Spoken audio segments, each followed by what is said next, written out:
Welcome in your next chapter, primary activities from first geography book, Fundamental of Human Geography. प्राथमिक क्रियाएं या प्राथमिक आर्थिक क्रियाएं, ये हमारा अगला चैप्टर है। आर्थिक क्रियाओं की जब हम बात करते हैं तो हमें ये जानकारी है कि आर्थिक क्रियाएं वो सभी तरह की क्रियाएं हैं जिनसे हमें आय की प्राप्ति होती है या इनकम जनरेट हम करते हैं, जिसकी मदद से वो सभी गतिविधियां इकोनॉमिक एक्टिविटीज़ कही जाती हैं। All the human activities that generate income are considered as economic activities. जब हम इकोनॉमिक एक्टिविटीज़ को क्लासिफाई करते हैं, इनको वर्गीकृत करते हैं बहुत सारे उप विभागों में, तो ब्रॉडली हमें 3 कैटेगरीज दिखाई दी जाती हैं और हमने इकोनॉमिक्स और अपनी प्रीवियस क्लासेस में भी इसे पढ़ा है। Primary activities, secondary activities and tertiary activities. Primary activities में एग्रीकल्चर का डोमिनेंस है, इस वजह से कई बार हम इसे कृषि क्षेत्र या एग्रीकल्चर सेक्टर भी कहते हैं। सेकेंडरी में मैन्युफैक्चरिंग या विनिर्माण क्षेत्र इसे कहा जाता है। टर्शियरी सेक्टर को हम सर्विस सेक्टर या सेवा क्षेत्र कहते हैं। 2 और अतिरिक्त कैटेगरीज आपको दिखाई दे रही हैं, क्वाटनरी और क्विनरी के रूप में। इनको भी हम पहचान करते हैं। बेसिकली टर्शियरी और क्वाटनरी दोनों ही तरह की एक्टिविटीज़ सर्विस सेक्टर से जुड़ी हैं, लेकिन टर्शियरी सेक्टर में हम उन सामान्य सर्विसेज को रखते हैं जो बड़ी संख्या में हैं, और क्वाटनरी एक्टिविटीज़ में या क्वाटनरी सर्विसेज में हम उन सर्विसेज को ये रखते हैं जो हाईली इंटेलेक्चुअल सर्विसेज हैं, जो रिसर्च एंड डेवलपमेंट से जुड़ी हैं, जो इनोवेटिव तरह के जो काम हैं, जो नए किस्म के जो आविष्कार हैं, नई तकनीकें हैं, उन पर जो काम कर रहे हैं, ऐसे उच्च बौद्धिक क्षमता वाले जो हमारे सेवा क्षेत्र हैं, उन सभी को हम क्वाटनरी सेक्टर या चतुर्थक तरह के क्रियाकलाप कहते हैं। और क्विनरी एक्टिविटी या पंचमक क्रिया हम उसे कहते हैं, जिसमें जो किसी भी सिस्टम में उसकी गवर्निंग बॉडी या उसका नियंत्रणकर्ता की भूमिका में होता है, डिसीजन लेता है, पॉलिसी डिसाइड करता है। Policy makers, decision makers are part of quinary activities. तो so these are 5 economic activities as per your text book, as per geographic development studies. आपके इस पूरे चैप्टर की हम बात करें तो ये पूरा चैप्टर बात करता है प्राइमरी एक्टिविटीज़ की ही, यानी प्राथमिक आर्थिक क्रियाओं की, और ब्रॉडली हम इन्हें 4 बड़ी कैटेगरीज में रख सकते हैं। पहले वर्ग में हम रखते हैं हंटिंग गैदरिंग को, यानी आखेट भोजन संग्रह को। दूसरा जो वर्ग है वो पेस्टोरलिज्म यानी पशुचारण का है, और वो भी स्तर के आधार पर, यानी उसमें भी अगर हम एक हायरार्की को फॉलो करें तो वहाँ पर भी 2 सब सेक्शन दिखाई देते हैं। एक नोमैडिक हर्डिंग है और दूसरा कॉमर्शियल लेवल पर किया जाने वाला कॉमर्शियल लाइव स्टॉक रेयरिंग। फिर हम बात करें तीसरी गतिविधि की, यानी माइनिंग। खनन में दोनों तरह की खनन को हम बात करेंगे, यानी सरफेस माइनिंग की भी और अंडरग्राउंड माइनिंग की भी। उसके बाद प्राइमरी सेक्टर में सबसे बड़ा हिस्सा रखने वाला एग्रीकल्चर की बात करेंगे। और एग्रीकल्चर क्योंकि ग्लोबल लेवल पर बहुत सारी ज्योग्राफिकल डाइवर्सिटी हमें मिल जाती है, पूरे ग्लोब पर ही बहुत तरह का विविधता है, इस वजह से हमारी खेती के पैटर्न में भी, हमारे कृषि के पैटर्न में भी बहुत सारी डाइवर्सिटी हमें ग्लोबल लेवल पर दिखने को मिलती है। कहीं पर सबसिस्टेंस नेचर दिखाई देता है, कहीं पर हमें प्योर कॉमर्शियल एग्रीकल्चर दिखाई देती है, हमें मिक्स टाइप की फार्मिंग भी दिखती है, तो कहीं डेयरी फार्मिंग है। मेडिटेरेनियन के रूप में हमें ज्योग्राफिकल आइडेंटिटी वाली स्पेसिफिक एग्रीकल्चर दिखती है। तो हम ऑर्गेनाइजेशनल बेस पर जब देखते हैं तो हमें कोऑपरेटिव और कलेक्टिव टाइप की फार्मिंग भी दिखाई देती है। इसी क्रम में मार्केट गार्डनिंग और हॉर्टिकल्चर की भी चर्चा है, जिसमें 2 नए शब्दों से आपका परिचय होगा, ट्रक फार्मिंग और फैक्ट्री फार्मिंग। अभी हम इन सब की बात बारी बारी करेंगे। सबसे पहले हम बात करें अपनी पहली आर्थिक गतिविधि की, पहली प्राथमिक आर्थिक गतिविधि की, और वो है हंटिंग गैदरिंग। ह्यूमन एवोल्यूशन के प्रोसेस में, ह्यूमन सिविलाइजेशन के एवोल्यूशन में, यानी मानवीय सभ्यता के विकास क्रम में सबसे पहला जो पेशा इंसान का था, वो पेशा या उसका जो व्यवसाय था या उसकी जो आजीविका थी, वो हंटिंग ही थी। आखेट करना, शिकार करना जानवरों का, ये उसका पहला काम रहा होगा, बाकी जानवरों जैसा ही। और साथ ही साथ उसने बहुत सारे पेड़ पत्ती, फल फूल, कंदमूल की पहचान की होगी जिसको वो खा सकता था, तो उसने भोजन संग्रह भी किए। It means hunting and gathering is primitive stage economic activity. वैसे एक समय में पूरे ग्लोब पर सभी जगहों पर ये गतिविधि अपनाई जाती थी, लेकिन बाद में मानवीय सभ्यता के विकास के होने की वजह से, बहुत सारे विकास में नए नए पायदान छू लेने के बाद से सभ्यता बहुत ऊंचे स्तर पर आ गई। लेकिन अभी भी विश्व के बहुत सारे ऐसे देश हैं, और उनमें भी कुछ चुनिंदा ऐसे इलाके हैं जहाँ पर कुछ प्रकार के, कुछ समूह के लोग इस तरह के हैं जो इस तरह की गतिविधि पर अभी भी निर्भर करते हैं। ये गतिविधि हमें हमारे पहले चैप्टर की याद दिलाती है, जहाँ हमने 3 फंडामेंटल कॉन्सेप्ट पढ़े थे ह्यूमन ज्योग्राफी के, determinism, possibilism and new determinism, जिसमें पहला कॉन्सेप्ट डिटर्मिनिज्म यानी इन्वायरमेंटल डिटर्मिनिज्म की बात अगर जब हम करते हैं, यानी निश्चयवादी संकल्पना की, जिसमें नेचर डोमिनेंस करती है मैन के ऊपर, यानी man is a secondary factor and secondary element and nature is primary. जब हम बात करते हैं हंटिंग गैदरिंग की कैरेक्टर्स की, यानी इसमें क्या क्या चीज़ें शामिल हैं, तो बहुत न्यूनतम स्तर की तकनीक यहाँ इस्तेमाल होती है, लो लेवल ऑफ टेक्नोलॉजी।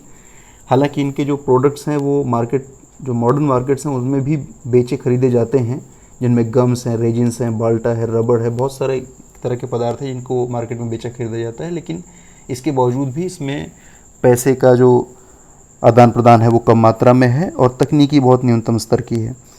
अब हम पहचान करें विश्व के स्तर पर कि वो ऐसे कौन से क्षेत्र हैं जहाँ पर इस तरह की खेती की जाती है, तो हमें इसके विषय में ज़्यादा जानकारी मिलेगी। जब हम ग्लोबल लेवल पर हंटिंग गैदरिंग के क्षेत्रों की पहचान करते हैं तो हमें 2 बड़े पैटर्न हमें समझ में आते हैं। मैपिंग में सबसे इजी चीज़ है कि अगर हम किसी भी चीज़ के डिस्ट्रीब्यूशन को देख रहे हैं तो उस डिस्ट्रीब्यूशन में कोई पैटर्न समझने का प्रयास करें, उसके प्रतिरूप को समझने का प्रयास करें। फैक्ट्स अपने आप उसके साथ जुड़े हुए खुद आपको याद हो जाते हैं। सबसे पहले हम बात करें हंटिंग गैदरिंग के एरियाज़ की, तो हमें सबसे पहले नॉर्थ में ऊपर की तरफ एक क्षेत्र दिखाई दे रहा है, ये वाला। इस क्षेत्र में जो ये हाई लैटिट्यूड एरिया है यानी उच्च अक्षांशीय इलाका है, इसमें हम बात करें कि यहाँ पर कौन से ऐसे लोग हैं जो यहाँ रहते हैं और वो गतिविधियाँ करते हैं, तो सबसे पहले हम कनाडा के जो उत्तरी हिस्सा है वहाँ की बात करें, नॉर्थ अमेरिका में। यहाँ पर रहते हैं एस्किमोज़। एस्किमोज़ को अक्सर आपने टीवी पर देखा होगा, बर्फ़ के इग्लू के बने हुए घरों में बहुत सारे मोटे कपड़ों में कुछ लोग दिखाए जाते हैं, एस्किमोज़ हैं वो। एस्किमोज़ की तरह ही उसी ज्योग्राफिकल एक्सटेंशन में अगर आप बात करें, क्योंकि लैटिट्यूड सेम चला आ रहा है, आप यूरेशियन पार्ट में देखें तो यहाँ पर 3 अलग अलग ट्राइब्स अलग अलग क्षेत्रों को धारण करते हैं। यहाँ पर मिलने वाली जो ट्राइब्स हैं उनके नाम है याकूत, समोएद और चुकची, दीज 3। यूरेशियन पार्ट में मिलने वाले ये तीनों ही ट्राइब और कनाडा के हिस्से में मिलने वाले एस्किमोज़, इन सब का जीवन एक जैसा ही है। ये भोजन और आखेट के लिए भोजन संग्रह पर निर्भर करते हैं, शिकार करते हैं। यहाँ पर वॉलरस, सील, व्हेल मिलती हैं, उनका शिकार करते हैं, रेंडियर्स को पालते हैं, यानी इनका जीवन एक जैसा ही दिखाई देता है। ये पूरी तरीके से अपनी नेचर पर डिपेंड करते हैं और हंटिंग गैदरिंग की गतिविधि आज भी इन क्षेत्रों में इन ट्राइब्स के जरिए की जाती है। जब हम हाई लैटिट्यूड एरियाज़ के बाद लो लैटिट्यूड एरियाज़ में आते हैं, यानी दूसरे पैटर्न को पहचानने का प्रयास करते हैं, तो हमें ये क्षेत्र दिखाई देता है जो इक्वेटर के इर्द गिर्द दिखता है। इस क्षेत्र में भी यहाँ के आजीविका के लिए जो यहाँ पर रहने वाले लोग हैं वो हंटिंग गैदरिंग पर डिपेंड करते हैं। सबसे पहले हम बात करते हैं साउथ अमेरिका की। वहाँ पर अमेज़न बेसिन है, काफ़ी सघन क्षेत्र है वनों के लिहाज से। यहाँ पर मिलने वाली ट्राइब का नाम है बोरो। जब हम अफ्रीका में आते हैं तो यहाँ पर कॉन्गो बेसिन है और कॉन्गो बेसिन में मिलते हैं पिग्मीज़, छोटे कद के लोग। और हम उसी एक्सटेंशन में जब आगे बढ़ते हैं इंडोनेशिया की तरफ, जावा, सुमात्रा, बोर्नियो वगैरह में, तो वहाँ पर सेमांग और सकाई, दीज 2 ट्राइब्स। अब अगर हम ध्यान से देखें बोरो, पिग्मीज़ और सेमांग, सकाई, तो इनका जीवन काफ़ी हद तक एक जैसा है। ये वर्षा वन के क्षेत्र हैं, बहुत घने वन मिलते हैं, विषैले जीव जंतु हैं, कीट पतंगे बहुत बड़ी मात्रा में हैं, इसलिए ये अपने मकान, अपने घर ऊंचाइयों पर, पेड़ों की ऊंचाइयों पर बनाते हैं। ये शिकार करते हैं, ये भोजन का संग्रह करते हैं, विशिष्ट प्रकार के कंदमूल फलों का ये एकत्रण करते हैं, यानी इनकी गतिविधियाँ भी बहुत हद तक मिलती जुलती हैं। इस प्रकार से आप इनके पैटर्न को फॉलो करके इनका नामकरण और ग्लोब पर इनकी पहचान भी कर सकते हैं। इसके बाद हम बात करते हैं अपनी दूसरी आर्थिक गतिविधि की, और वो है पेस्टोरलिज्म या पशुचारण। पशुचारण को मोटे तौर पर हम 2 हिस्सों में बांट सकते हैं, नोमैडिक हर्डिंग और कॉमर्शियल लाइफ स्टॉक रेयरिंग, यानी चलवासी पशुचारण और वाणिज्यिक पशुधन पालन। पहले हम बात करते हैं नोमैडिक हर्डिंग की। हर्डर्स यानी जो चरवाहे हैं, वो चरवाहे पूरी तरीके से डिपेंड करते हैं अपनी हर ज़रूरत के लिए अपने जानवरों पर, चाहे वो उनकी भोजन की आवश्यकता हो, उनका यातायात हो, उनको पहनने के कपड़े हों, सभी चीज़ों के लिए वो अपने जानवरों पर निर्भर हैं। क्लास 7th में आपने एक चैप्टर नेचुरल वेजिटेशन पर पढ़ा था, जहाँ पर 3 मेजर कैटेगरीज बताई गई थी। एक एज़ पर रेनफॉल डिस्ट्रीब्यूशन, यानी हम विश्व के हिस्सों की बात करें कि वेजिटेशन किस प्रकार की मिलती है और वर्षा को इसके साथ जोड़ लें तो 3 अलग अलग क्षेत्रों की हम पहचान कर सकते हैं। पहला वो क्षेत्र जहाँ वर्षा बहुत ज़्यादा मात्रा में है तो वहाँ पर हमें वन दिखते हैं। जहाँ वर्षा थोड़ी कम मात्रा में है वहाँ पर बड़े वन न निकल करके छोटी घास भूमियाँ निकलती हैं, ग्रासलैंड्स वहाँ डेवलप हो जाते हैं। और जिन जगहों पर बारिश निहायत ही कम है, जो एरिड इलाके हैं, जो न्यूनतम बारिश के इलाके हैं, उन जगहों पर हमें मरुस्थल या थॉर्नी बुशेस, हमारे कटीली झाड़ियों जैसी वनस्पतियाँ दिखाई देती हैं। ये वनस्पतियों का वर्गीकरण था। वहाँ से अगर हम फैक्ट्स को शामिल करें, जो मिड लैटिट्यूड्स हैं स्पेसिफिकली, और मिड लैटिट्यूड्स के अलावा भी हम अगर ट्रॉपिक्स के भी नज़दीक देखें, ऐसे क्षेत्र जहाँ पर बारिश की मात्रा थोड़ी कम है यानी सेमी एरिडिटी मिलती है, वहाँ पर घास उगती है, ग्रासलैंड्स बड़ी मात्रा में है और ऐसी ग्रासलैंड्स में डिपेंड करने वाले बहुत सारे चरने वाले जो जीव हैं उसके आसपास मिलते हैं। गाय, भैंस, भेड़, बकरी जैसे, ऊँट जैसे ऐसे जानवरों को ही स्वाभाविक तौर पर यहाँ पर जो रहने वाले लोग हैं वो उनको पालते हैं, उनसे अपनी ज़रूरतों को पूरा करते हैं। ये जो लोग हैं ये अपने जानवरों के साथ उनको चराने के लिए यहाँ से वहाँ तक बड़े दूर के इलाके तक भ्रमण करते रहते हैं। और क्योंकि बहुत सारे भ्रमण के समूह हो जाते हैं, बहुत सारे इस तरह के हर्डर्स के ग्रुप्स हो जाते हैं किसी भी एक स्पेसिफिक इलाके में, तो उन्होंने अपने आपस में अपनी आइडेंटिफाइड टेरिटरीज बना रखी हैं कि वो उनके बीच में कोई विवाद ना हो, अपने सीमित इलाके के बीच में वो अपना मूवमेंट करें और दूसरे क्षेत्रों का अतिक्रमण या उसका ओवरलैपिंग नहीं कर दें। जब हम डिस्ट्रीब्यूशन की बात करते हैं नोमैडिक हर्डर्स की, तो ग्लोबल लेवल पर हमें दिखाई देता है कि 3 बड़े क्षेत्र हैं जिनकी पहचान हम कर सकते हैं। जो पहला क्षेत्र है वो हमें नॉर्थ अफ्रीका से शुरुआत करता है। This is the first core area of nomadic herding.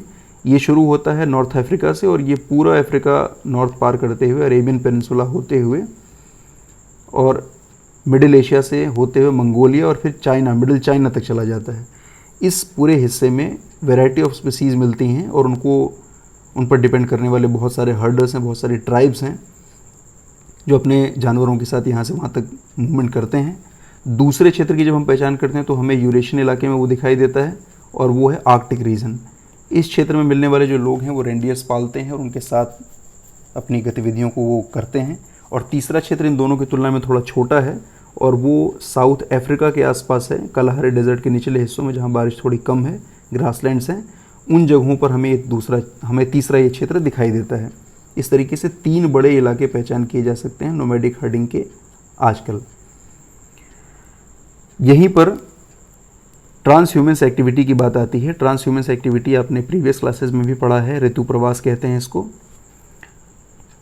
ऐसे किसी क्षेत्र में जहाँ पर कोई पर्वतीय इलाका है और नीचे फिर मैदानी इलाका भी है, वहाँ पर यहाँ जो रहने वाले जो लोग हैं वो अपने जानवरों के साथ, अपने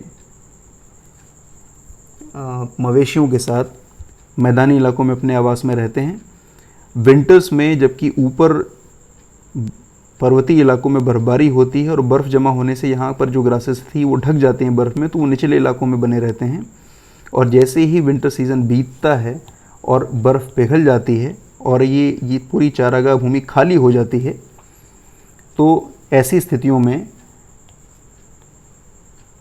वो अपने ऊपर के इलाकों में जो चारागाह भूमियाँ हैं उपलब्ध थी, उन ऊपर के इलाकों में ये चले जाते हैं अपने जानवरों के साथ। और वापस फिर विंटर सीज़न के आने के बाद ये मूवमेंट कर करके अपने जानवरों के साथ निचले मैदानी इलाकों में चले जाते हैं। यानी ये सीजनल मूवमेंट है जो पूरे साल इनके जो लोग हैं, हर्डर्स जो हैं, वो mountain in the summers and plain in the winters, ये मूवमेंट ये साल भर करते रहते हैं। भारत में इसके उदाहरण जब हम देखें तो हमें अपने हिमालयन स्टेट्स में यानी जम्मू कश्मीर से शुरू करके हिमाचल प्रदेश, उत्तराखंड और आगे की तरफ सिक्किम तक हमें गुज्जर, बाकरवाल, गद्दीज और भोटिया, ये ट्राइब्स हैं, ये जनजातियां हैं जो इस प्रकार का ऋतु प्रवास या ट्रांसह्यूमेंस करती हैं। फिर हम बात करते हैं ऐसे प्रकार के घुमक्कड़ चरवाहों की कि आजकल के समय में इनके साथ क्या समस्याएं हैं। तो सबसे बड़ी समस्या यहाँ पर आती है इम्पोजिशन ऑफ पॉलिटिकल बाउंड्रीज़ की, क्योंकि पुराने समय से जब ये डेवलप हुए तो उस समय किसी भी देश का कॉन्सेप्ट नहीं था, स्टेट्स की आपस में बाउंड्रीज़ नहीं थी, तो लोग यहाँ से वहाँ तक फ्रीली मूवमेंट कर लेते थे अपने जानवरों को लेकर के। लेकिन आजकल के मॉडर्न एरा में, आधुनिक समय में बहुत सारे देश बन गए हैं, सभी देशों के बीच में स्पष्ट बाउंड्रीज़ हैं और कहीं पर भी किसी भी इंटरनेशनल बाउंड्री को क्रॉस करने में इन कम्युनिटीज़ को बड़ी प्रॉब्लम आती है। This is a political problem. और दूसरी प्रॉब्लम है सेटलमेंट की, क्योंकि किसी भी देश में सरकारें अपने यहाँ पर सुनियोजित विकास चाहती हैं, प्लान डेवलपमेंट चाहती हैं, तो वो प्लानिंग करके कॉलोनीज़ बना करके लोगों को सेटल करना चाहती हैं, जबकि नोमैडिक हर्डर्स का जो जीवन है वो सेटल होने का नहीं है, वो यहाँ से वहाँ तक घूमने का है। इसलिए एक बहुत बड़ी समस्या आती है। यहाँ पर हिस्ट्री का एक बहुत इंपॉर्टेंट फैक्ट है जिसको आपको इसके साथ जोड़ करके याद करना चाहिए। आपने अपने हिस्ट्री में भी, और थोड़ा सा पॉलिटिकल साइंस का पार्ट है इसमें, आपने जानकारियाँ पढ़ी हैं कि पुराने समय में यूएसएसआर नाम का एक देश हुआ करता था, सोवियत संघ। और इस सोवियत संघ नाम के देश में, जिसको हम यूएसएसआर कहते थे, ये 1991 में 15 टुकड़ों में टूटा। 14 आज़ाद देश और एक जो 15वां सबसे बड़ा इसका हिस्सा था उसको आजकल हम कहते हैं रशिया। और ये अपने आप में बिल्कुल स्पष्ट अलग तरह का सिस्टम था। यहाँ पर सोशलिस्ट सिस्टम था, कम्युनिस्ट सिस्टम था, अभी भी है बदले हुए रूप में। लेकिन ये जो यूएसएसआर नाम का देश था, ये 14 टुकड़े और प्लस रशिया यानी 15 टुकड़ों में कुल टूटा। उसका सबसे बड़ा कारण इन नोमैडिक हर्डर्स के साथ भी जुड़ा हुआ है, क्योंकि जब आप इनके उन 14 देशों की सूची को देखते हैं तो उनमें कई सारे देश आपको तजाकिस्तान, कजाकिस्तान, किर्गिजिस्तान, उज्बेकिस्तान जैसे देश मिलते हैं। ये वो देश हैं जहाँ पर बड़ी संख्या में नोमैडिक हर्डर्स रहते हैं। और यूएसएसआर की जो कम्युनिस्ट सरकार थी उसने ड्यूरिंग कम्युनिस्ट रूल इन लोगों को स्टैब्लिश करने का, इनको प्लान्ड वे में सेटल करने का बहुत सारा प्रयास किया। इनके ऊपर बहुत सारे प्रतिबंध भी लगा दिए, जिसके कारण से ये यूएसएसआर की सरकार से बहुत रुष्ट थे और इसीलिए ये लगातार प्रयास कर रहे थे कि ये यूएसएसआर से अलग हो जाएं। ये वो क्षेत्र है जहाँ पर कई सारे मुल्क जो किसी समय यूएसएसआर का हिस्सा हुआ करते थे, वो सभी अब आज़ाद मुल्क हैं। और इनके असंतोष का एक बहुत बड़ा कारण था क्योंकि यूएसएसआर की जो कम्युनिस्ट सरकार थी उसने इनके ऊपर बहुत सारे जो बैन थे वो इम्पोज किए, बहुत सारे तरह के इनके ऊपर फ़ाइन किए, इनको प्लान करने की कोशिश की और इनके जीवन में इनके कल्चरल जो इनका सिस्टम था उसको डैमेज करने का भी प्रयास किया। अब हम बात करते हैं अपने अगले तरह के पैस्टोरलिस्ट की। उसके पहले जब हम वैरायटी ऑफ एनिमल्स को देखें, यानी हम नोमैडिक हर्डर्स की ही बात कर रहे हैं अभी, इसमें अगर हम ट्रॉपिकल अफ्रीका में देखें तो यहाँ पर मैंने आपसे पहले ही कहा था कि जहाँ पर जिस तरह की ज्योग्राफिकल कंडीशन में जिस तरह का जीव पाया जाता है, वहाँ के लोग उसी जीव पर निर्भरता रखते हैं और वैसे ही जीव का वो पालन पोषण करते हैं, चरवाहे के रूप में उन्हीं के साथ वो घूमते हैं। जब आप ट्रॉपिकल अफ्रीका की बात करते हैं तो वहाँ पर कैटल्स यानी कि गाय बैल वगैरह पर निर्भरता है, जबकि उसका एक्सटेंशन करते हुए अगर आप सहारा और एशियाटिक मुल्कों तक चले हैं तो वहाँ पर शिप और गोट्स यानी कि भेड़ और बकरियाँ हैं, और जो थोड़े और ज़्यादा एरिड इलाके हैं वहाँ पर कैमल यानी ऊँट भी पाई जाता है। इसके अलावा हम एक्सटेंशन में आगे बढ़ते हुए अगर तिब्बत के इलाके तक पहुँचे तो यहाँ पर आपको याक दिख जाएगा। इसी जैसा मिलता जुलता इलाका दक्षिण अमेरिका में भी थोड़ा सा है, हालांकि ये छोटा पैकेट है वो, लेकिन वहाँ पर भी लामा जैसा जीव पाया जाता है जिस पर यहाँ के लोगों की निर्भरता है। जब आप आर्कटिक रीजन की बात करते हैं, जिसको हमने सेकंड नोमैडिक हर्डर्स के जोन के रूप में पहचान किया था इसका, तो यहाँ पर रेंडियस नाम का जो जीव है वो पाला जाता है यहाँ के लोगों के जरिए। अब हम बात करते हैं कॉमर्शियल लाइफ स्टॉक रेयरिंग की, यानी वाणिज्य पशुधन पालन का। इस बार भी पशुपालन ही है, लेकिन इसका जो स्तर है वो पहले की तुलना में बड़ा है। इसका उद्देश्य पूर्ण रूपेण बाजार है और स्पेसिफिकली एक ही तरह के जानवर पर इसका जोर होता है। जैसे कि मैंने कहा, it is more organised, capital intensive है क्योंकि बहुत सारे संख्या में पशु होते हैं, उनके लिए देखभाल करनी होती है, बहुत सारे तरह की व्यवस्थाएं करनी होती हैं। परमानेंट रेंचेस होते हैं, जैसे कि हमने नोमैडिक हर्डर्स में देखा कि वो यहाँ से वहाँ तक काफ़ी बड़े इलाके तक घूमते हैं, बहुत सारी परेशानियाँ भी उन्हें आती हैं। इनके विपरीत वाणिज्य पशुधन पालन में स्पेसिफिक एरिया पहले से ही डिमार्केटेड है, वो खरीदा हुआ इलाका है, वो पहले से बनाया हुआ इलाका है। परमानेंट रेंचेस हैं, आपने रेंचर शब्द सुना है। Larger areas divided into parcels, सारे जो पूरा बड़ा उनके पास रेंच होता है उसको कई सारे टुकड़ों में वो बांट देते हैं। उन्होंने पहले से डिसाइड कर रखा है कि पहले हफ्ते में या पहले 10 दिनों के लिए जो हमारे जानवर हैं वो पहले नंबर के पार्सल में ग्रेजिंग करेंगे, उसके बाद वहाँ से वो उन्हें शिफ्ट कर देंगे नंबर 3 में, फिर उसके बाद वो नंबर उन्हें शिफ्ट करेंगे नंबर 4 में। तब तक नंबर 1 की जो ग्रासेस हैं वो वापस से उगने लगेंगी। उसके बाद वो शिफ्ट करते रहेंगे और धीरे धीरे उनके सारे पार्सल्स हमेशा तैयार रहेंगे, उनके रेंचेस तैयार रहेंगे और उनके जो जानवर हैं उनको खाने के लिए पर्याप्त मात्रा में हरी घास मिलती रहेगी। यहाँ पर नंबर ऑफ़ एनिमल्स जो हैं वो कैपेसिटी ऑफ पास्चर पर डिपेंड करते हैं, यानी कितनी बड़ी चारागाह भूमि, इसके आधार पर हर एक जो व्यापारी है इसका या उसको पालन करने वाला है वो अपने जानवरों को अपनी क्षमता के आधार पर ही रखता है कि कितने संख्या में वो जानवर को रख सकता है। जैसा कि मैंने कहा कि किसी एक ही जानवर पर विशेष करके जोर होता है, तो वो चाहे वो शीप हो, चाहे वो कैटल हो, चाहे गोट्स हों, हॉर्सेस हों, किसी भी तरह का वो जानवर, और वो सभी तरह के उत्पाद जो हमें जानवरों से मिलते हैं जो मार्केट में बिक सकते हैं, चाहे वो मीट हो, चाहे उसका ऊन हो, उनकी हड्डियाँ हों, उनके त्वचा हों, किसी भी प्रकार से, यानी स्किन से लेकर के उनके हड्डियाँ, दांत, जो कुछ भी जो उनके बिक सकते हैं, वो सारी चीज़ें बेचने के लिए प्योरली कॉमर्शियल ये एक तरह की रेयरिंग है। ये वाणिज्य नाम से स्पष्ट है, वाणिज्य पशुधन पालन है, यानी जानवर का जो हम पालन पोषण करते हैं वो पूरी तरीके से बाजार आधारित है। इनके क्षेत्रों की जब आप बात करेंगे तो वो स्पेसिफिकली एरिया आइडेंटिफाई हो जाते हैं आसानी से। न्यूजीलैंड और ऑस्ट्रेलिया हैं, इसके अलावा अर्जेंटीना, उरुग्वे और यूएस, इन क्षेत्रों में हम ये क्षेत्र पाते हैं। ये इस प्रकार का कॉमर्शियल रेयरिंग हमें दिखाई देती है। यहाँ पर मैंने बात की थी only one type of animal यहाँ पर हमें दिखाई देता है। सभी तरह के जो उत्पाद उनसे मिल सकते हैं वो सभी साइंटिफिकली निकाले जाएं, क्योंकि उनको अपने व्यापार को लगातार करते रहना होता है, इसलिए उसको स्पेसिफिकली उन्हें वेटनरी डॉक्टर की व्यवस्था करनी होती है, बहुत सारी और फैसिलिटीज़ देनी होती है अपने जानवरों के लिए, ताकि वो जानवर स्वस्थ रहें और उनके उत्पाद वो बेहतर तरीके से निकाल सकें, बेच सकें, और उनके लिए इंटरनेशनल मार्केट है, वर्ल्ड मार्केट में वो इसकी खरीद फरोख्त करते हैं। इसमें है main emphasis on breeding and genetic improvement, disease control and health care. तो स्वाभाविक तौर पर आप समझ सकते हैं जब इतनी सारी व्यवस्थाएं करनी होती हैं इस तरह की कॉमर्शियल रेयरिंग के लिए, तो क्यों ये कैपिटल इंटेंसिव या बहुत सारा पूंजी सघन व्यवसाय बन जाता है। मैंने बात की थी कि ऑस्ट्रेलिया, यूएस, अर्जेंटीना, इन सब क्षेत्रों में, साउथ अफ्रीका और यूरेशियन पार्ट में भी कुछ हिस्सों में इस तरह की कॉमर्शियल लाइवस्टॉक रेयरिंग की जाती है। अब हम बात करते हैं एग्रीकल्चर की।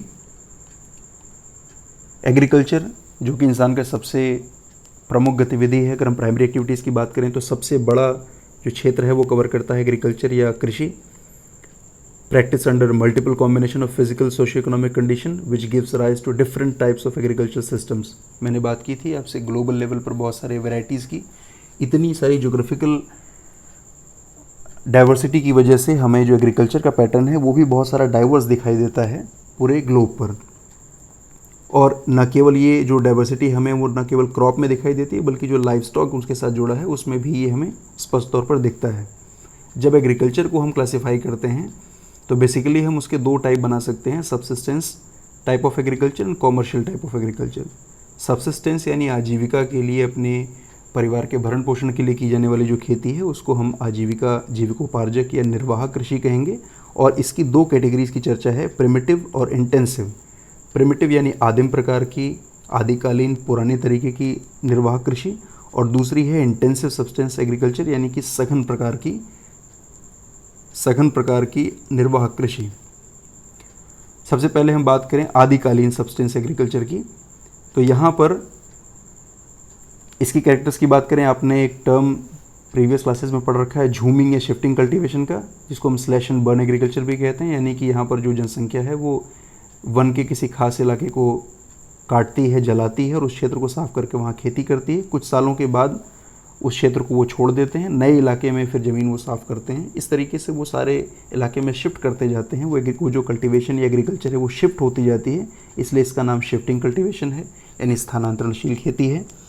स्पेसिफिकली अगर हम बात करें इनकी एरियाज़ की, तो उनकी पहचान कर सकते हैं कि ऐसी ट्राइब्स जो ट्रॉपिक्स में रहती हैं, यानी within 30 to 30 north and south, तो वो इसको प्रैक्टिस में लाती हैं, क्योंकि यहाँ पर वन क्षेत्र अच्छी खासी मात्रा में है, भूमि उपजाऊ है, पानी अवेलेबल है अच्छा। लैंड होल्डिंग्स स्वाभाविक तौर पर बहुत स्मॉल साइज़ होंगी, छोटी आकार के खेत होते हैं उनके। फर्टिलाइजर्स इस्तेमाल नहीं करते क्योंकि वो पूरी तरीके से नेचुरल सिस्टम पर, प्रकृति से जितना हो जाए उतना ही उत्पादन होता है। चेंज करते हैं बहुत फ्रिक्वेंटली अपने लैंड को, इस वजह से बहुत उनका जो नेचर है वो मूवमेंट करने वाला होता है। 5 साल से ज़्यादा एक स्थान पर रुकते नहीं, और वो स्थान बदलते बदलते कभी कभी 5 साल के बाद एक स्थान पर वापस भी आ जाते हैं। जब तक इंसान की संख्या कम थी, जब तक वन क्षेत्र ज़्यादा थे, तब तक के लिए इस तरह की खेती से हमारे नेचुरल सिस्टम पर ज़्यादा प्रभाव नहीं पड़ रहा था। लेकिन जब हमारी जनसंख्या बढ़ गई और उसकी तुलना में वन क्षेत्र घटने लगे, तब ये जो निर्वाहक प्रकार की खेती है, ये शिफ्टिंग टाइप की कल्टीवेशन है, ये बहुत अच्छी नहीं मानी जाने लगी। इस पर रोक लगाई जाने के प्रयास किए गए, और ये प्रकृति के लिहाज से भी अच्छा नहीं है, समाज के विकास की दृष्टि से देखें तब भी ठीक नहीं है। ये विश्व के लगभग सभी हिस्सों में अलग अलग नामों से की जाने वाली कल्टीवेशन है, शिफ्टिंग कल्टीवेशन।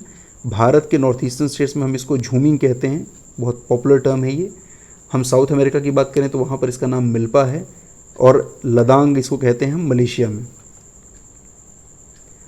अगर हम एरियाज़ की बात करें, areas of primitive substantive agriculture, तो हमें ग्लोब पर इसका भी एरिया बहुत आसानी से पहचाना जा सकता है। मैंने पहले ही कहा था कि ये विद इन ट्रॉपिक्स है, यानी 30 to 30 के बीच में आता है। केवल पैटर्न समझना है। जब हम साउथ अमेरिका में बात करते हैं तो साउथ अमेरिका में सब्सटेंस प्रिमिटिव टाइप की एग्रीकल्चर, मैंने कहा था कि ये अमेज़न बेसिन का क्षेत्र है, और यहाँ पर जो ट्राइब्स हैं वो बोरो ट्राइब्स यहाँ पर रहती हैं। और यहाँ जो खेती की जाती है, हमें इनके सबके नामकरण अपने वर्ल्ड मैप के साथ जानने चाहिए। मैक्सिको और जो मिडिल अमेरिका है वहाँ पर हम इनको नाम देते हैं मिल्पा। मैक्सिको के बाद जब हम नीचे की तरफ आते हैं तो यहाँ पर एक देश है वेनेजुएला। वेनेजुएला में हम इसको कहते हैं कोनुको। अगर हम अफ्रीका में चले जाएँ तो जो हमारा ईस्टर्न अफ्रीका, यहाँ पर इसका नाम हो जाता है मसोले। इसी तरीके से भारत में आपको पता है इसको हम झूमिंग कहते हैं। हमारे साउथ में एक छोटा सा नन्हा सा देश है श्रीलंका, यहाँ पर हम इसको चेन्ना कहते हैं। हम फिलीपींस चले जाएं तो वहाँ पर हम इसको कहते हैं चेंजिन। और मलेशिया आपको बताया है मैंने, यहाँ मलेशिया में हम इसको लदांग कहते हैं। इस तरीके से विश्व में बहुत सारे नाम हैं इसके, अलग अलग नामों से जानी जाती है, लेकिन इसका नेचर ऑलमोस्ट सेम है कि एक फॉरेस्ट एरिया को वो साफ़ करना, वहाँ की लकड़ी को, वहाँ के जंगल को काट देना, वहाँ पर जलाना उसको, और वहाँ पर खेती करना, और कुछ समय के बाद उस क्षेत्र को छोड़ करके नए इलाके में चले जाना। इसके बाद हम बात करते हैं इंटेंसिव टाइप के सब्सटेंस एग्रीकल्चर की। ये दूसरी तरह की निर्वाह कृषि है, लेकिन इस बार मैंने कहा कि जनसंख्या का जो आकार है वो बढ़ जाता है, पॉपुलेशन बहुत डेंस हो जाए, तो ऐसे डेंस इलाकों में जहाँ पर कृषि का क्षेत्र कम लेकिन जनसंख्या ज़्यादा हो जाती है, तो स्वाभाविक तौर पर वहाँ पर खेती की ज़मीन पर प्रेशर बहुत ज़्यादा हो जाता है, और इसीलिए ऐसी क्रॉप्स उगाई जाती हैं जो बड़ी संख्या का भरण पोषण कर सकें। खेत कई बार पूरे सीज़न में इस्तेमाल किए जाते हैं। और जब हम इस तरह की खेती की बात करें इंटेंसिव सब्सटेंस एग्रीकल्चर का, इसका नामकरण इंटेंसिव भी इसीलिए है क्योंकि इंटेंस टाइप का यूज़ हो रहा है एग्रीकल्चरल फील्ड का एक साल में कई बार। जैसे आमतौर पर हमारे देश में 3 खेती के सीज़न है, 3 एग्रीकल्चरल सीज़न पाए जाते हैं, रबी, खरीफ और जायद। उसी तरीके से एक पूरे एग्रीकल्चर ईयर में कई बार खेतों के इस्तेमाल को हम इंटेंसिव एग्रीकल्चर कहते हैं, और क्योंकि सब्सिस्टेंस इसका नेचर है इसलिए ये इंटेंसिव सब्सिस्टेंस एग्रीकल्चर कही जाती है। यहाँ पर भी इसके 2 टाइप हैं। There are 2 types of intensive subsistence agriculture. First वो जिसमें पैडी डोमिनेंस है, यानी कि यहाँ पर धान की जो फसल है, चावल की फसल है, वो बहुत अहम है, और ऐसा उन इलाकों में होता है जहाँ पर थोड़ी सी नमी या थोड़ी ह्यूमिडिटी उपलब्ध है। और जिन क्षेत्रों में थोड़ी नमी की मात्रा कम है वो सेमी एरिड इलाके हैं, पानी थोड़ा कम वहाँ पर उपलब्ध है, लेकिन जनसंख्या का दबाव ज़मीन पर ज़्यादा है। ऐसे क्षेत्रों में पैडी की बजाय किसी दूसरी क्रॉप का डोमिनेंस हमें दिखाई देता है। जब पैडी डोमिनेंस की हम बात करते हैं तो ऐसे इलाकों में लैंड होल्डिंग का साइज़ यहाँ भी छोटा है, फैमिली लेबर इसमें जुड़ा होता है। ये हमारे देश की जो एग्रीकल्चर है आमतौर पर, जिसमें डिस्गाइज अनएम्प्लॉयमेंट, सीजनल अनएम्प्लॉयमेंट सब कुछ दिखती है, तो ये वही टाइप है। लेस यूज़ ऑफ मशीन्स हैं इनमें, मैनुअल वर्क काफ़ी ज़्यादा है, बड़ी संख्या में लोग उपलब्ध हैं। और अब हालांकि मॉडर्न एग्रीकल्चर के बाद हमने ग्रीन रेवोल्यूशन के बहुत सारे एलिमेंट्स भी इसमें शामिल कर लिए हैं, लेकिन इसके बावजूद भी जो पर कैपिटा प्रोडक्शन है वो कम है, पर यूनिट प्रोडक्शन यहाँ पर ज़्यादा होता है। एक खेत जब कई बार इस्तेमाल होता है तो प्रोडक्शन में कुल उत्पादन ज़्यादा हो जाता है, लेकिन जब हम लोगों की संख्या के साथ इसका अनुपात निकालते हैं तो इंटेंसिव सब्सटेंस एग्रीकल्चर में पर कैपिटा प्रोडक्शन कम हो जाती है। हम बात करें जब अदर देन पैडी डोमिनेंस वाली इंटेंसिव सब्सटेंस एग्रीकल्चर की, तो वहाँ पर स्वाभाविक तौर पर क्लाइमेट उसके लिए सबसे बड़ा जिम्मेदार है। क्लाइमेट, सॉयल और रिलीफ फीचर्स, जिसकी वजह से वहाँ पर पैडी की बजाय दूसरी किसी क्रॉप की बहुतायत होती है, जिसमें गेहूँ, जौ, सोयाबीन, सोरगम, बहुत तरह के इस तरह के क्रॉप्स हैं जिनको उगाया जाता है, और उससे बड़ी संख्या में जनसंख्या का भरण पोषण जुड़ा होता है। अब हम जरा मैप पर इन जगहों को देखें कि इंटेंसिव सब्सटेंस एग्रीकल्चर कहाँ कहाँ पाई जाती है। स्पष्ट तौर पर हमें दिखाई देता है कि जो क्षेत्र अधिक वर्षा वाले हैं, जो नम इलाके हैं, हमने वेट राइस डोमिनेंट क्रॉप कहा, तो ये वो सभी क्षेत्र हैं जहाँ पर पानी की उपलब्धता अच्छी है, मिट्टी ठीक ठाक है, तो ये सभी डार्कर शेड्स वाले इलाकों में चावल की खेती, पूरा जापान इसमें शामिल है, चाइना का एक बड़ा क्षेत्र शामिल है, हमारे पास पूरे तटीय इलाके, गंगा का पूरा मैदान यहाँ पर दिखाई देता है। आपको नीचे इंडोनेशिया में भी हिस्से दिखाई दे जाएंगे जहाँ पर चावल की खेती की बहुतायत है। और इसके बाद जब हम अंदरूनी हिस्सों की तरफ जाते हैं, यानी इससे इतर, यानी इन डार्कर शेड वाली जो जगहें हैं जहाँ पर बारिश की मात्रा ज़्यादा है, थोड़ी वेट जगहें हैं ये, जब हम इनसे आगे बढ़ते हैं तो अंदर के इलाकों में जहाँ पर नमी की मात्रा थोड़ी सी घटती जाती है, वहाँ पर हमें चावल की बजाय दूसरी तरह की फसलों की प्रधानता दिखाई देती है। इसके बाद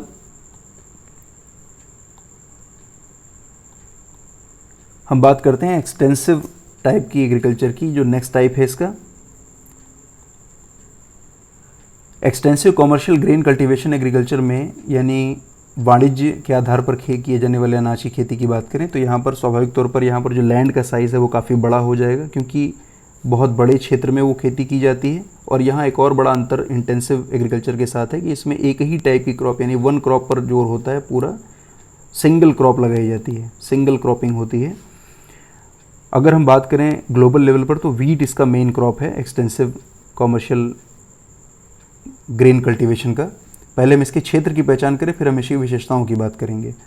हम अगर ग्लोबल लेवल पर इसका डिस्ट्रीब्यूशन देखें तो हमें स्पष्ट तौर पर यहाँ पर भी एक ज्योग्राफिकल पैटर्न समझ में आता है। हमने ग्रासलैंड्स की बात की थी, और ग्रासलैंड्स में भी जब हम टेम्परेट ग्रासलैंड्स की बात करते हैं तो टेम्परेट ग्रासलैंड्स में नॉर्थ अमेरिका में प्रेरीज आते हैं, साउथ अमेरिका में पंपास का स्थान है।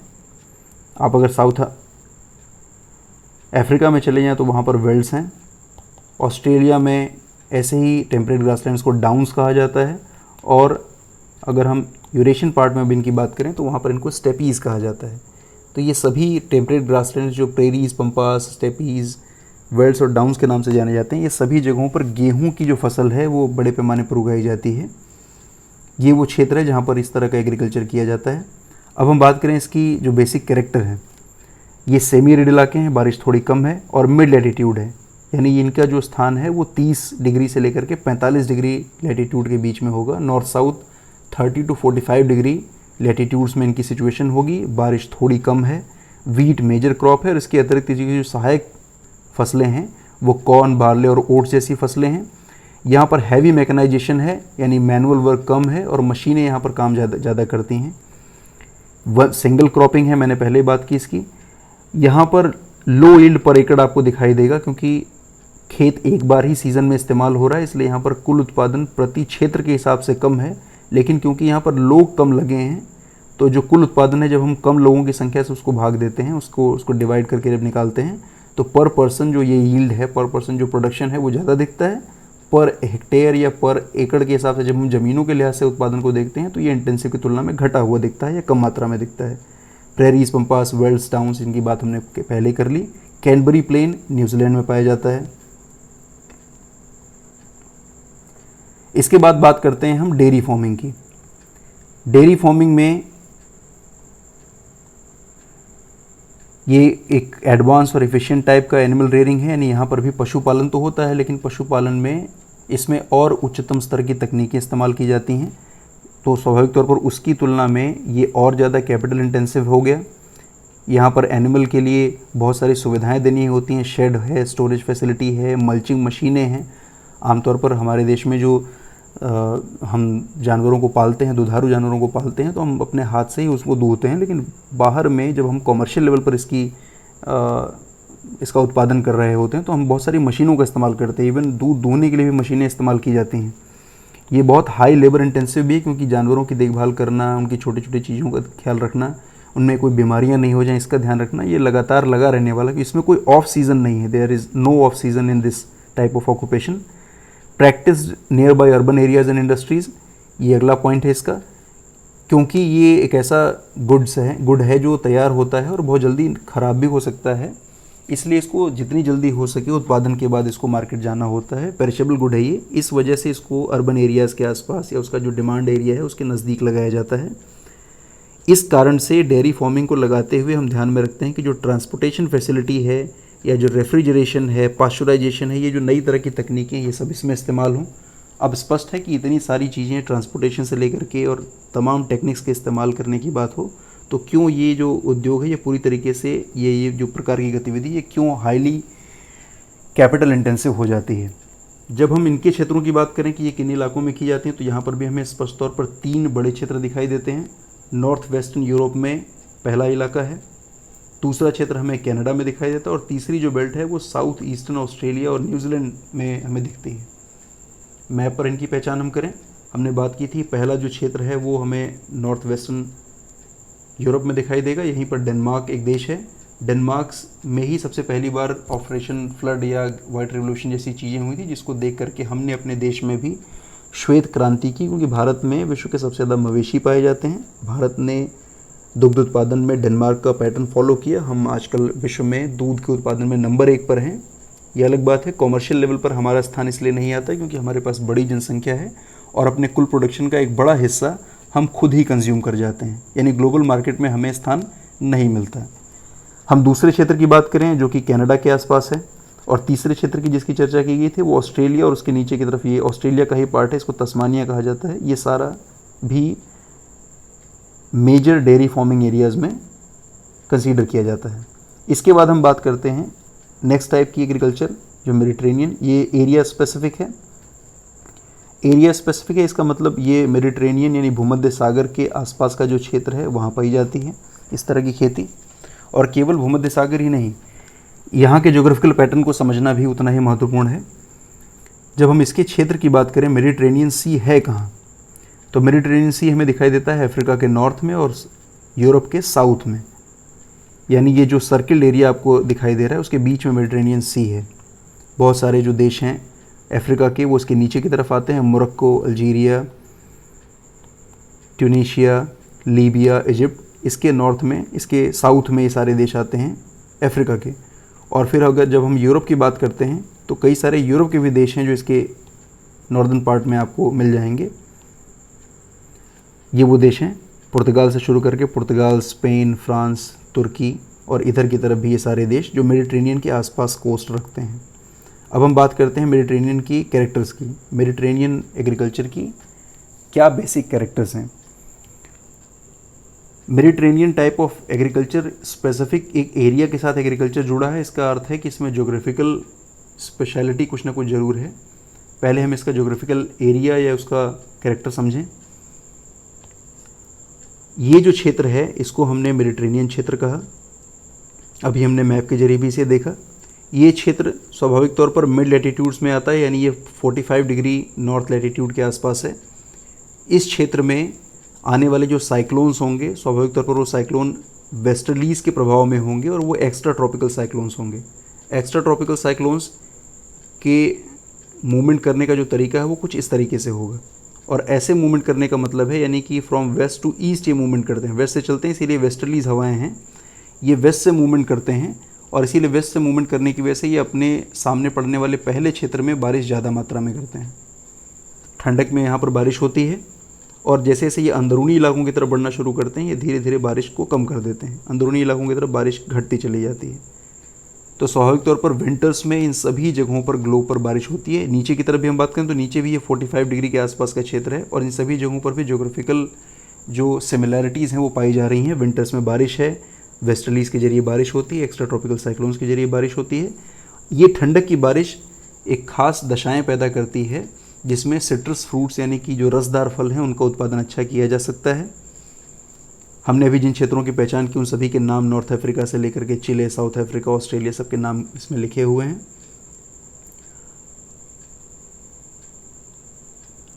ये जो रीजन है वो सिट्रस फ्रूट्स के लिए जाना जाता है, अभी हमने चर्चा की। अंगूर की खेती जिसे विटीकल्चर कहा जाता है, एक बहुत पॉपुलर कल्टीवेशन टाइप है यहाँ के मेडिटेरेनियन रीजन का, क्योंकि ये इलाका बहुत सारे सिट्रस फ्रूट्स का है, बहुत सारी जो ग्रेप कल्टीवेशन है वो यहाँ पर की जाती है, इसलिए यहाँ पर वर्ल्ड क्लास जो वाइन है यानी कि विश्व के सबसे उच्चतम गुणवत्ता वाली जो शराब है उसका मदिरा का उत्पादन इस इलाके में किया जाता है।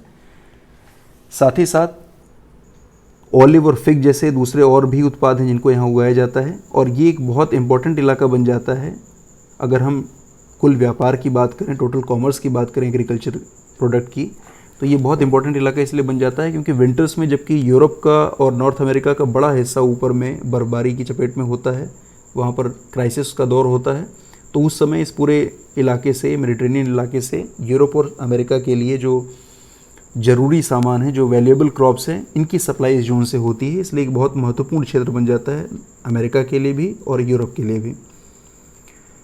हमने उसका डिस्ट्रीब्यूशन देख लिया, उसका लोकेशन देख लिया वर्ल्ड पर कि वो वर्ल्ड मैप के ऊपर कि वो कहाँ पर है। इसके बाद बात आती है नेक्स्ट टाइप ऑफ एग्रीकल्चर की। दिस इज़ मिक्स एग्रीकल्चर, मिश्रित प्रकार की खेती है। इसमें जब हम बात करते हैं, यहाँ पर भी ये कैपिटल इंटेंसिव एग्रीकल्चर है, इसमें भी धन खर्च भरपूर मात्रा में होता है। पहले इसके नामकरण से बात करते हैं। इसका नामकरण मिश्रित खेती या मिक्स एग्रीकल्चर है। इसका अर्थ है कि इसमें रूट क्रॉप्स भी हैं, इसमें फॉडर्स भी हैं और इसमें बहुत सारी और तरह की जो क्रॉप्स हैं, यानी हम इसमें ग्रेन से लेकर के और डिफरेंट और फॉडर और रूट क्रॉप्स को भी जोड़ देते हैं। बहुत वैरायटी ऑफ क्रॉप्स यहाँ साथ में जुड़ जाती हैं।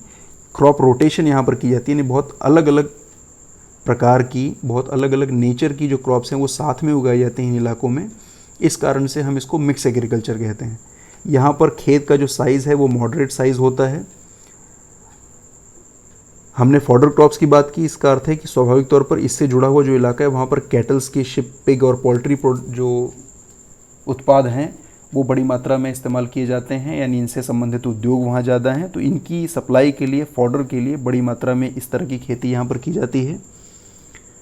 मिक्स फार्मिंग जो है वो हाई कैपिटल एक्सपेंडिचर वाली है, क्योंकि यहाँ पर farm machinery, building, extensive use of chemical fertilisers, green manures और इन सब के साथ ये खेती बहुत ज़्यादा खर्च वाली लेकिन मॉडरेट, और ये इस प्रकार की जो खेती है वो विशेष करके यूरोप के देशों में की जाती है ज़रूरतों को पूरा करने के लिए।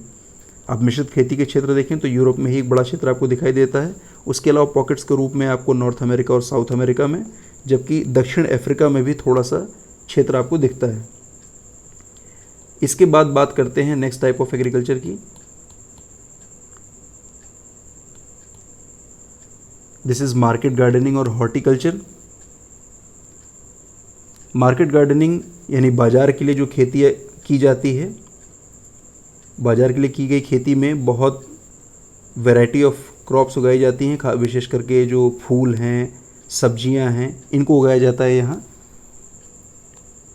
Vegetables and fruits and flowers, और ये भी मार्केट एरिया के नज़दीक लगाए जाते हैं, क्योंकि जैसा मैंने बताया कि ये भी पेरिशेबल्स हैं, जल्दी नष्ट हो जाते हैं, इसलिए इनको शीघ्रता से और इनकी अच्छी कीमत लेने के लिए, क्योंकि इनकी क्वालिटी जितनी अच्छी होगी उनकी कीमत उतनी बेहतर मिलेगी, तो अच्छी गुणवत्ता को बनाए रखते हुए जल्दी से जल्दी उन्हें मार्केट तक पहुंचाया जा सके, इसलिए अर्बन मार्केट्स के, अर्बन एरियाज़ के करीब ये प्रकार की खेती की जाती है। इसमें गुड ट्रांसपोर्टेशन लिंक उसको ज़रूर से मिलना चाहिए। ये लेबर और कैपिटल दोनों इंटेंसिव है, आप चित्र में भी देख सकते हैं, लगातार इसमें काम करना पड़ता है। पंक्तियों में बहुत सारी क्रॉप लगाई गई होती है, किसी भी प्रकार की जो क्रॉप वो लगाई जाती है पंक्तियों में बहुत दूर तक ये खेती की जाती है। ग्रीन हाउसेस की व्यवस्था करनी होती है, आर्टिफिशियल हीटिंग भी, जो ठंडे इलाके हैं वहाँ पर आर्टिफिशियल हीटिंग की व्यवस्था भी करनी पड़ती है, तो बहुत सारा खर्च इसमें होता है और काम लगातार है, इस नाते ये लेबर इंटेंसिव भी है।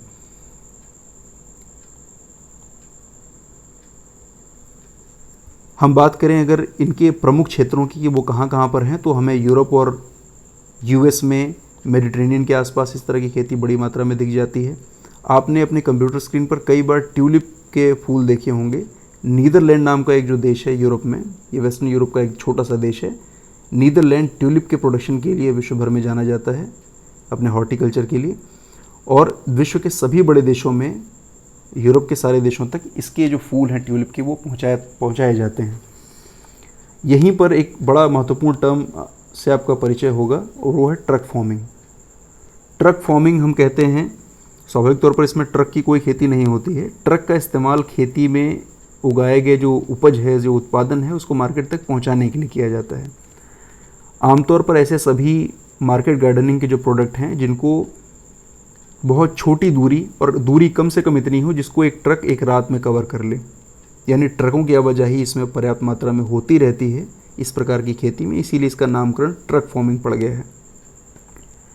इसके साथ ही दूसरा टर्म भी फैक्ट्री फार्मिंग के रूप में है। Factory farming is also practice in north Europe, north western Europe, क्योंकि ये सभी देशों में नॉर्थ वेस्टर्न यूरोप हो या अमेरिकन जो यूएस कनाडा के स्टेट्स हैं, वहाँ पर इंडस्ट्रियलाइजेशन क्योंकि ज़्यादा है, तो इंडस्ट्रीज़ के आसपास रहने वाली जो लोकेलिटीज़ हैं, उनके जो लेबर जहाँ काम करते हैं, जो कॉलोनीज़ होती हैं, उनमें बड़ी संख्या में लोग रह रहे होते हैं, और तो उनकी ज़रूरतों को पूरा करने के लिए सभी तरह के मार्केट गार्डनिंग प्रोडक्ट्स हों या पोल्ट्री फार्मिंग प्रोडक्ट्स हों, उन सबको पहुँचाने के लिए उसके इर्द गिर्द जो व्यवस्था की जाती है, ऐसी फार्मिंग को हम फैक्ट्री फार्मिंग कहते हैं, क्योंकि ये चारों तरफ फैक्ट्री के इर्द गिर्द ही लगी होती है। ये भी कैपिटल इंटेंसिव है, इन्वेस्टमेंट अच्छा खासा इसमें होता है। वेटनरी सर्विसेज से लेकर के हीटिंग, लाइटनिंग सबकी व्यवस्था करनी पड़ती है। इसके बाद हम बात करते हैं खेती में ऑर्गेनाइजेशनल या गवर्नमेंट पॉलिसीज़ को अगर हम मिला दें तो खेती कितने प्रकार की हो सकती है। तो there are two type of agriculture on the basis of their organisational basis, और अगर गवर्नमेंट पॉलिसीज़ को इसमें इन्वॉल्व करें तो दो तरह की खेती आपको दिखाई देगी। पहले कोऑपरेटिव है, सहकारी कृषि। इसमें जो किसान हैं वो एक सोसाइटी का निर्माण करते हैं, अपने उत्पादन को वो करते हैं, साथ में मिलाते हैं, और मैक्सिमम, ये जो कोऑपरेटिव्स हैं ये मैक्सिमम प्रॉफिट कैसे मिल सकता है इस पर काम करते हैं, टू गेट मोर प्रॉफिट। और इस पूरी प्रोसेसिंग में वो जो sell the products at the most favourable terms, सबसे ज़्यादा अनुकूल दशाएं कौन सी होंगी अपने प्रोडक्ट को बेचने के लिए। डेनमार्क, नीदरलैंड, बेल्जियम, स्वीडन और इटली जैसे देशों में इसके बहुत सक्सेसफुल एग्जाम्पल देखने में आए। भारत में सबसे विशिष्ट, सबसे सफल उदाहरण भारत में जो माना जाता है वो अमूल है, आनंद मिल्क यूनियन लिमिटेड। ये डॉक्टर वर्गीस कुरियन, जो भारत में ऑपरेशन फ्लड या वाइट रेवोल्यूशन के फादर कहे जाते हैं, उनके नेतृत्व में शुरू हुआ एक कोऑपरेटिव मूवमेंट था, जिसके बाद वहाँ के जो मिल्क प्रोड्यूसर्स थे उन लोगों ने एक साथ मिल करके अपने प्रोडक्ट की मैक्सिमम कीमत लेने के लिए उसको बाकायदा ब्रांडिंग उसकी की, उसको तकनीकों के साथ उसको बाकायदा एक ब्रांड के तौर पर डेवलप किया, और आज हम सब उसका उत्पाद इस्तेमाल कर रहे हैं। एक सक्सेसफुल एग्जाम्पल है इंडिया में कोऑपरेटिव फार्मिंग का। कोऑपरेटिव फार्मिंग में हमें ये बात अवश्य ध्यान में रखनी चाहिए कि कभी भी जो मीन्स ऑफ प्रोडक्शन है वो नहीं मिलाया जाता, केवल जो प्रोडक्ट हैं, जो फाइनल प्रोडक्शन है उसको साथ में मिलाया जाता है, और कोऑपरेटिव बेसिस पर उसका मैक्सिमम उससे आउटपुट लेने का प्रयास किया जाता है। मैक्सिमम उससे क्या प्रॉफिट मिल सकता है इस पर जोर होता है। इससे इतर जब हम दूसरी किस्म की ऑर्गेनाइजेशनल बेस वाली फार्मिंग की बात करते हैं, दैट इज़ कलेक्टिव फार्मिंग, सामूहिक कृषि। इसकी शुरुआत की गई थी पूर्ववर्ती यूएसएसआर में, यानी सोवियत संघ जो पुराने दौर में था, आजकल रशिया है, वहाँ पर इसकी शुरुआत हुई थी। ऐसे खेतों को जहाँ पर ये खेती की जाती थी उनको कोलखोज कहा जाता था, और यहाँ पर पूरी तरीके से, क्योंकि यूएसएसआर में या आजकल रशिया में भी वहाँ पर एक सोशल सिस्टम काम करता है, तो वहाँ पर रिसोर्सेज पर सारा जो ओनरशिप है वो सोशल ओनरशिप है, यानी समाज का अधिकार होता है हर एक रिसोर्स के ऊपर। जो फार्मर्स हैं उन्हें छोटे छोटे स्मॉल लैंड्स दिए जाते हैं खेती के लिए कि वो उस पर खेती करें, अपनी जो उपज है उसको निकालें। सरकार ही सारे टारगेट सेट करती है, सरकार ही बने जो निकाले गए उत्पाद हैं उनके लिए जो मार्केट प्राइस है वो तय करती है, उसी प्राइस के ऊपर मार्केट पे वो सामान बेचे जाते हैं, वो उत्पाद बेचे जाते हैं। जो एक्सेस प्रोडक्शन होती है वो फार्मर्स के बीच में बांट दी जाती है। टैक्सेस किसान दे रहे होते हैं अपने लैंड के बदले सरकार को, और एक्सेप्शनल काम करने वाले व्यक्ति को रिवॉर्ड भी दिए जाते हैं। पूरी तरीके से सामाजिक व्यवस्था के अंतर्गत जिसमें सारे संसाधनों पर समाज का ही अधिकार बना रहता है, इस प्रकार की ये खेती है। विश्व में बहुत चुनिंदा इलाकों में इस तरह की खेती की जाती है। स्पष्ट तौर पर पॉलिटिकल और ऑर्गेनाइजेशनल बेस पर बिल्कुल यूनिक टाइप की खेती है ये। इसके बाद हम बात करते हैं अपनी अगली प्राइमरी एक्टिविटीज़ की, जो हमारे इस चैप्टर में सबसे आखिर में है, माइनिंग यानी खनन। जब हम ह्यूमन सिविलाइजेशन की स्टडी करते हैं हिस्ट्री में, तो हमें अपनी पूरी ह्यूमन हिस्ट्री को बहुत सारे एजेस में बांटना होता है। हम उसे copper age, bronze age, iron age ऐसे करके लिखते हैं। ये स्पष्ट तौर पर हमें बता देता है कि किस तरीके से हमारी पूरी सिविलाइजेशन में इन मेटल्स की और इन मिनरल्स की हमें ज़रूरत रही है, इन्होंने कितना मेजर रोल प्ले किया है हमारे विकास क्रम में। और बहुत तरह के जो पदार्थ थे, बहुत तरह के जो हमारे क्रियाकलाप थे, वो सीधे तौर पर इन्हीं मिनरल्स के साथ हमें जुड़े हुए थे। चाहे हम किसी तरह के हथियार का निर्माण कर रहे हों, बर्तन बना रहे हों, वेपन्स का निर्माण कर रहे हों। और इंडस्ट्रियल रिवोल्यूशन के आने के बाद से तो बहुत ज़्यादा जोर था। औद्योगिक क्रांति ने इस खनन नाम की प्राथमिक गतिविधि को बहुत बड़े पैमाने पर शुरू कराया। नए नए खनिजों की पहचान हुई, नए नए खनिज क्षेत्रों की पहचान होने लगी, और दुनिया भर में बड़े पैमाने पर माइनिंग एक्टिविटीज़ की जाने लगी। अब हम उन फैक्टर्स को पढ़ें जो माइनिंग एक्टिविटीज़ को प्रभावित करते हैं। There are two type of factors, physical and economic.